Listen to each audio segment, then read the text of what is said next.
بسم اللہ الرحمن الرحیم۔ السلام علیکم ناظرین، آپ دیکھ رہے ہیں اثر عام نیوز۔ خبر شامل کریں گے اسلام آباد سے۔ شمشاد علی کی رپورٹ کے مطابق فارن آفس میں پیپر اٹیسٹڈ کرانے کے لیے دور دراز سے آئے لوگ ذلیل و خوار، جن میں مرد و خواتین بھی شامل ہیں۔ ایک پیپر ٹیسٹ کروانے کے لیے پورا دن ضائع ہو جاتا ہے، کئی بار 2-3 چکر بھی لگانے پڑتے ہیں۔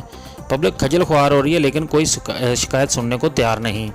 تمام اسٹاف اپنی من مانیاں کر رہا ہے۔ نہایت ہی بد اخلاق عملہ تعینات کیا گیا ہے، تعلقات اور پیسہ چل رہا ہے۔ پوسٹ آفس سے ٹکٹ تک بلیک میں فروخت ہو رہے ہیں۔ فوٹو اسٹیٹ کی کاپیز کے لیے لائنز میں لگ کر من مانے پیسوں میں کرانی پڑتی ہیں۔ پبلک سہولت کچھ بھی کم از کم خواتین کے لیے واش روم تک نہیں۔ پچھلے ٹائم بھی ٹوکن مل جاتا ہے، لیکن 5 سے 7 ہزار تک خرچ کرنا پڑتا ہے۔ کیا اس ادارے پر کسی کا کنٹرول نہیں؟ کوئی شکایت باکس نہیں؟